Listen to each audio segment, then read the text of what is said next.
Welcome to Global Morning. The death toll from flooding. Most time our politicians just bring in policies too, for sure. Incidentally, we have several more stories. The legislature was carefully crafted to 22.2% inflation rates as of April this year. What does that say about where we are as a country? I think Nigeria has resorted to being resilient. Before you call the police station, before they even leave, they'll take permission from I don't think there's really anything on ground to improve. the struggle with ASU strike. You have done your work and put us to the wall. We are not the slaves. I'm not a small boy. You should have given me the report. I have not seen the report.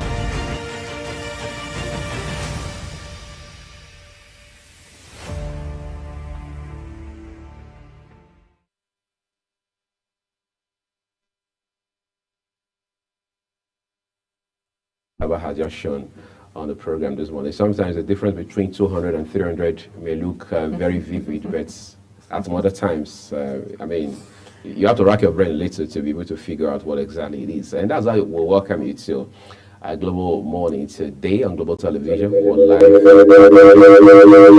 live Nigeria's capital. We apologize for that blowback with our audio just a second ago.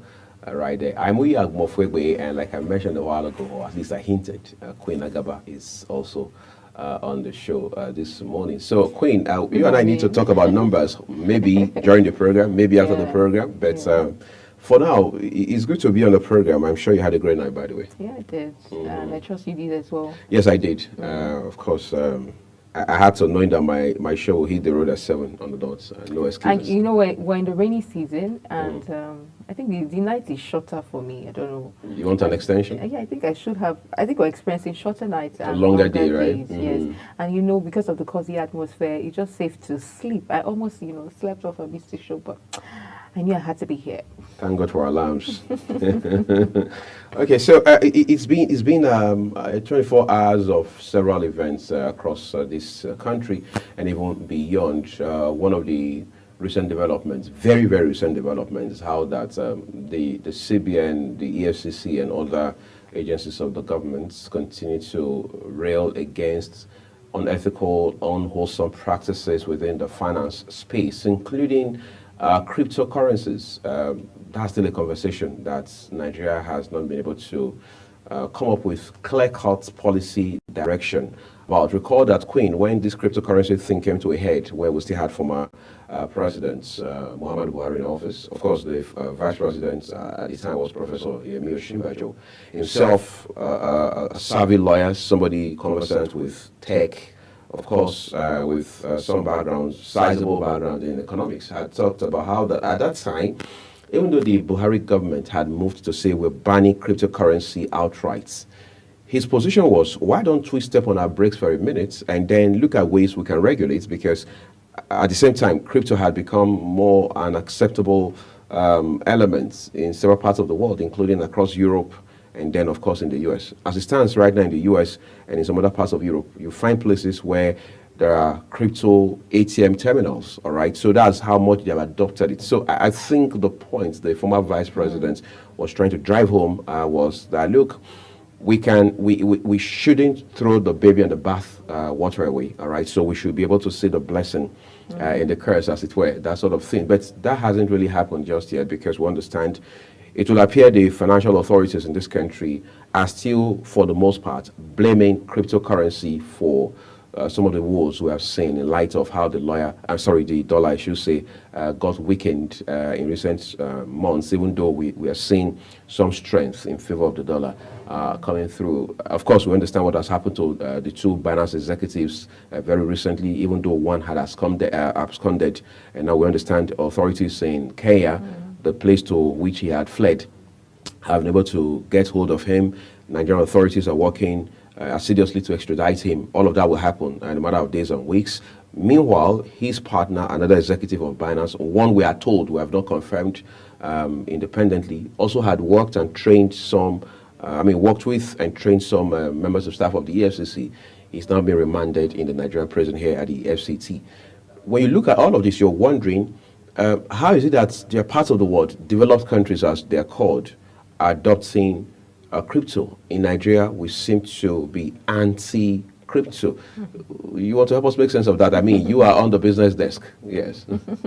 Okay, so I think it has to do with the pressure it places on the naira, especially now that the hardship and all of that we experience. And you recall that the reason why we're anti-crypto is not necessarily because of obviously because of the pressure it places on the naira and because of the allegations around these specifically Binance, right? For corruption. They've been involved in money laundering, corruption, aiding young Nigerians to who are into fraud and all of that too. So those are the allegations that were levied against them, and that's the reason why we have this fight against Binance and the CEOs of Binance. I would say that for now, it is because we're trying to stabilize the naira, stabilize our economy, so that there's no much pressure on. Yeah, right. I think that's a very brilliant way to put it, because I mean you highlighted crypto. I mean Binance in particular, because one would have asked, don't we have other platforms? We have other very popular platforms on which crypto is cryptocurrency is traded. How is it that Binance is singled out for quote unquote punishment and that sort of thing? But the Nigerian authorities have never been ambiguous about it. They've been very unequivocal about how that Binance has particularly encouraged, like you said, most Nigerians, I mean a good number of Nigerians, most of them young people, all right, to indulge or get involved in practices that are inimical to the Nigerian currency, which is the naira. But then we'll see how that some of these efforts made by the CBN in collaboration with the FCC and other regulators and law enforcement agencies are now paying off, and the dollar has gained some significant amount of strength in the last couple of days. You and I will agree. But there's a second discussion that is also very topical to everyone, which is something that has to do with our education system. Just yesterday, of course, the JAMB has started, the UTME, as we know, it's University Tertiary Matriculation Examination.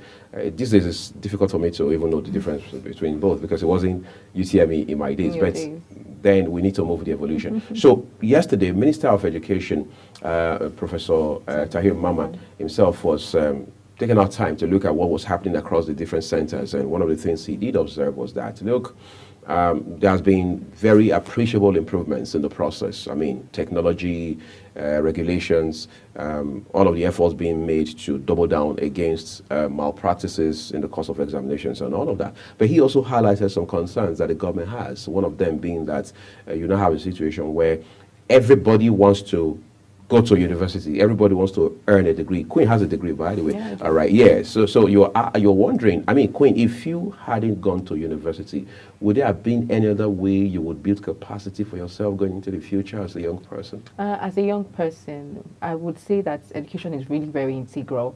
But we've had quite a number of young people who did not go to the university.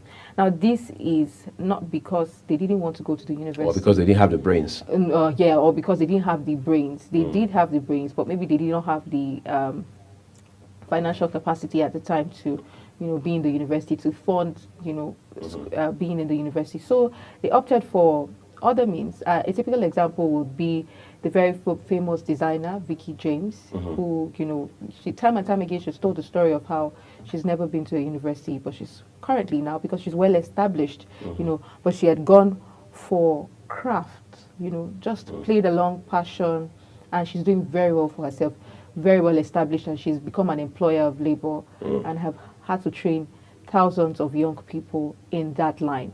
But now but that is not to discredit or say that education is not necessary. Every young person should be given the chance to be educated. Every young person should. I would advocate for education, because I'm surprised that this is coming from the Minister of Education, Tahir Mamman, that everybody wants to be. I mean, it is basic education. It should be basic, especially tertiary education. So when people want to go to university, they want to go to university. And the reason why we have a lot of things happening in the society, when you talk about crimes, talk about kidnappings and all of that, is because we have people who are not educated. So whether whether it's going to be take it or leave it, it's going to be to come in handy. It's going to be very useful for young people in the future. So it's just best that we have people who are educated so that they understand. So we might not have, quite all right, we might have people who went to school, went to the 4 walls of the university, but who are doing something entirely different from what they learned in school. They're either practicing crafts, they're making use of their skills and all of that. But you see, there's something that education does to you, even in that industry, even in that sector. So we've had people who are doing crafts now, who are doing handiwork, as they put it, but they have some sort of leverage and they have the upper hand in their industry because they're educated. So they're able to, put in 1 or 2 that they've learned from the university, into talk about, sometimes these things are not even taught in the universities. Right. Let's not even talk about how our university system is. But for every young Nigerian who wants to be that will take all day, all night. It will take all day. But for every young Nigerian who wants to be in school, they should be given that opportunity. They should be given that chance. I think this is coming from a place of lack of capacity in the place of the government, and then our tertiary institutions as well. How much people can they accommodate, and it has to also do with the people who can scale through the JAMB cutoff mark and all that, like you rightly put earlier before the show. But what I'm trying to say, in essence, is that education is very integral. We cannot, downplay the, how important education is, and tertiary education for that matter. Right. That's what makes it a bit, if you like, hazy to analyze, because you talk about education, it's a bit ambiguous, a bit broad-based, because there are people who believe education is when you have seen the 4 walls of the university. You've done 4 years, you've done 5 years, you've done 6, 7, 8 years, as the case may be, depending on your course of study. However, like you mentioned, Vicky James, and we have, this country is replete of stories of such people, even across the world, people who pride themselves in saying, look, I've had next to no formal education beyond elementary, which is primary school, or secondary school, as the case may be, but they've taken out time to build themselves, to add value to themselves. Just backtrack a little to the days of our parents, in some cases our grandparents. Did they really go to school as we know it today? No. What did they do? Correspondence program, that which was even prestigious at the time, which was even more like an elite thing at the time. What were they doing? So somebody is somewhere in Nigeria, and then they are getting some materials along some sort of path, from maybe some institution in the US, and maybe just something around philosophy, maybe just something around basic accounting, administration, secretarial studies. They do that for like a year or 2 or 3, and then they work hard at it, and they came out really bright. These were some of the guys that built our civil service. These were some of the guys that laid the foundation for the things we now call policy frameworks today across critical sectors in this country, top to bottom. What it means is, analysts and those who follow the education sector have argued very vehemently that, look, we've got to take a second, closer, dispassionate look at our education system, whether it's the policy itself or the framework that drives the policy. Those who drive the policy, how much of capacity do they have? How does our education system compete with the rest of the world? Look at the ranking in the last 15 to 18 years. Where has Nigeria been? How many Nigerian universities, whether private or public, have come among the first 100? It's very important. People have argued about the biases, the perceived biases in the way these rankings are done. But we've also seen African countries that have come up very far to the top in terms of the ranking, the global ranking of universities in the world. No doubting the fact that Nigeria has got prestigious universities, whether it's in the southwest, in the north central, somewhere in the southeast, or even in the middle, in the south or in the middle belt of the country, the north central region. But the point we're making here is that we must go back to the drawing board and ask ourselves, what do we think? How do we see education?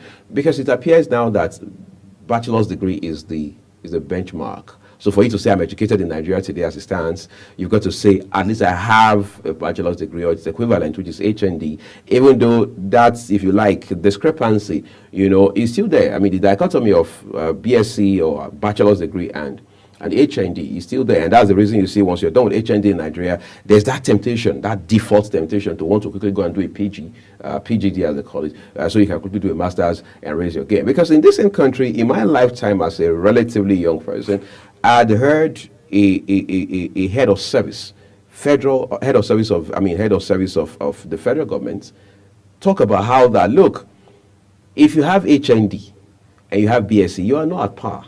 I mean, he said this was the head of the civil service of the Federation at the time. All right? If you have HND, you are not at par with the person who has a BSc or generally bachelor's as we know it, right?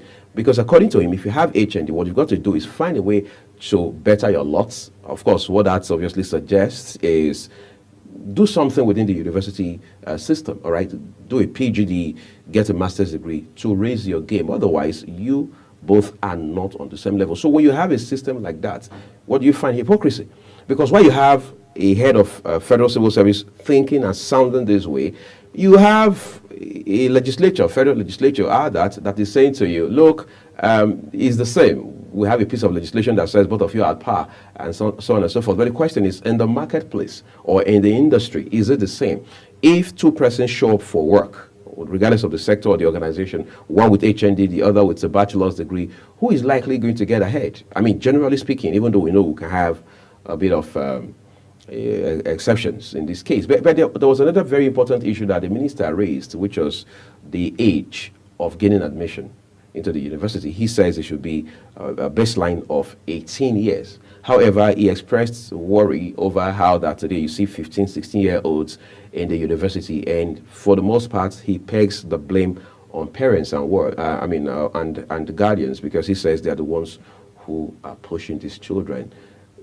I mean, we have seen 20-somethings who still misbehave on campus, so how do we not make it an issue of age? How do we also ensure that those who are below 18 understand how that they should take responsibility? The fact that when children are infants, before they become teenagers, and then we're talking about adults at 18, there's an age grade, an age requirement before you get into primary school and then secondary school and all of that. I think it has to be from primary schools, to ensure that when these children are in crèche, there's a particular age they're supposed to be before they get to nursery schools. But you see these days, parents just want to rush off their children before they are even, let's not even talk about taking responsibility at the tertiary level. Let's talk about how well they are developed, how well their brain is ready, how psychologically ready they are for the class they'll be moving to, or the class that they are in. So when children are, take for instance, I think for you to be in nursery school, you should be at least 3 years old, to be in nursery school. But these days, because parents want to rush their children, I remember having some classmates who were pretty young, younger than we were, because of the age disparity.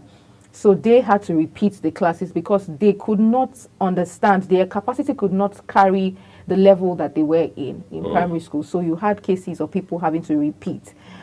This is not to say that even at your age, if you don't do well, you're not going to repeat. But I'm just saying that there are certain things that a child might not be able to process or might be too much for their level because of their age and the class that they are supposed to be. So these parents rush the kids and they get into the university. And that's why we have people who are 15, 16, but there are a few exceptions of children who are smarter, and they find themselves in the university.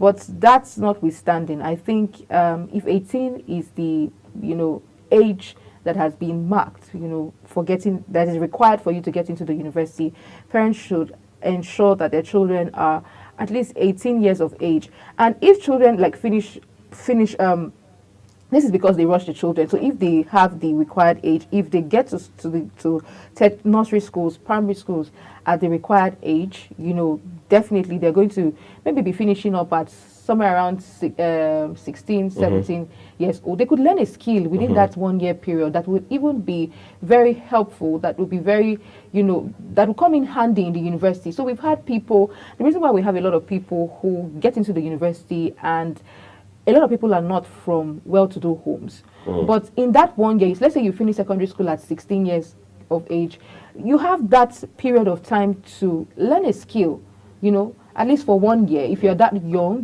so that you can develop, you can understand, so that when you get into the university, it will come in handy for you.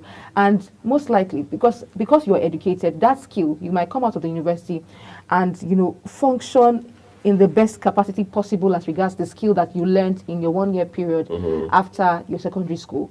So quite frankly, a lot of people finish school at 16 years of age, 17 years of age. But if the required age for you to get into university is 18 years, then you should make do with the 1 year period that you have so that you can get into school. And then if you know you're not going to be properly well prepared, I've seen parents who tell their child that, okay, you know what, stay back for this 1 year, and learn a skill, take an extra course, take an extra class, so that it will be very beneficial for you when you get into the university. So very valid point he raised, but that notwithstanding, I think everybody that wants the opportunity to be educated should be educated. It should be a choice if you say that, okay, let it be that circumstances, and then you had to and also I think that we should put more energy into capacity building and skills for young people. I think they do that in China. A lot of people, quite frankly, not everybody is going to make use of the education that they have, but they should be educated if they want to. All the same.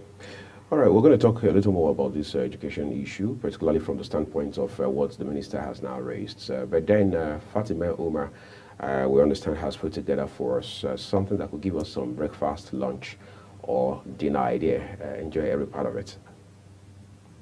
Hello and welcome to another savory episode of Text and Texture. I'm Fatima Abba Umar. Today we'll be making ewedu soup. Ewedu soup is a traditional soup native to the Yoruba part of Nigeria. It is often served with amala or any other traditional swallow food like eba, freshly made with gari, pounded yam or fufu. Ewedu may look like any leafy green, but the leaves are more gelatinous, slippery in nature. It is a popular dish in the western part of Nigeria.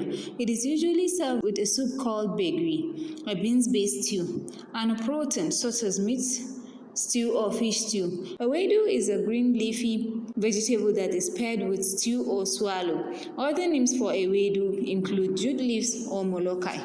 What you need to know about ewedu soup. Ewedu, also known as jute leaf in English, is a type of leafy vegetable that is found in tropical and subtropical region of the world, like Africa.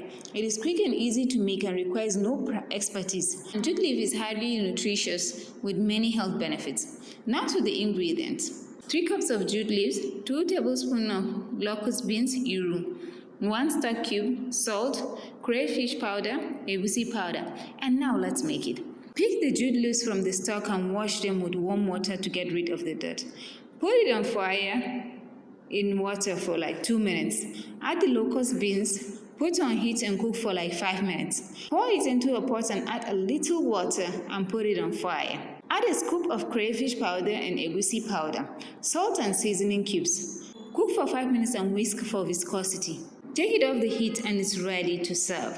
Bring slimy, delicious ewedu soup. And now let's take a quick look at the health benefits. This green leafy vegetable is rich in beta-carotene for a good eyesight, iron for healthy red blood cells, calcium for strong bones and teeth, and vitamin C for smooth, clear skin, strong immune cells, and fast wound healing. Vitamin A, C, and E present in ewedu sponge up free radicals, scooping them up before they can commit cellular sabotage.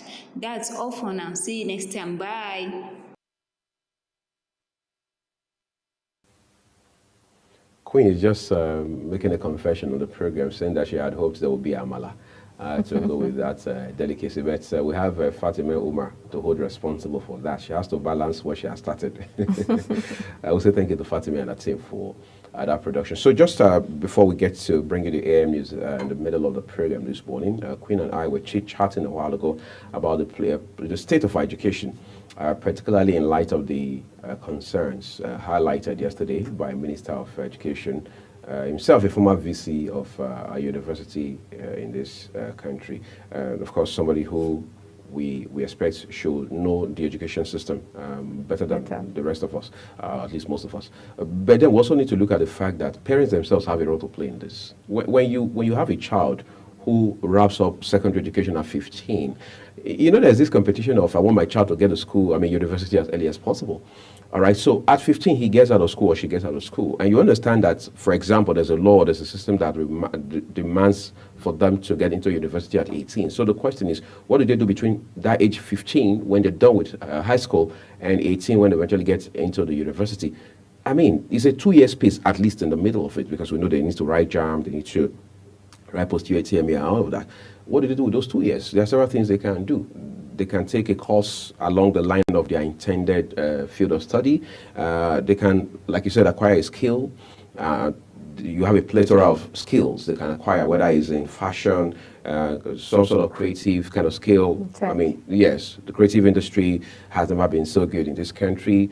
Tech presents you a truckload of options to pick from. You can learn communication skills. You can learn skills around critical thinking, because I think more than ever before that's what we need right now, because people just unnecessarily get emotional about things that require you to be tactical and strategic. And by the time you're done getting emotional, the problem is still in front of you. And I believe that because young people are amenable, they are impressionable, it's easier for them to learn those skills at that young age when they are still, as it were, like I said, amenable. So they understand that it's part of the fundamentals. They have to learn as they go into the world of work, as we now know it. Because the assumption is once you get into the university, your life has started. And before you say Jack Robinson, you're done with school, and then you are in the marketplace without, with few or no essential skills or soft skills that they call them that you're supposed to have going into the world of work.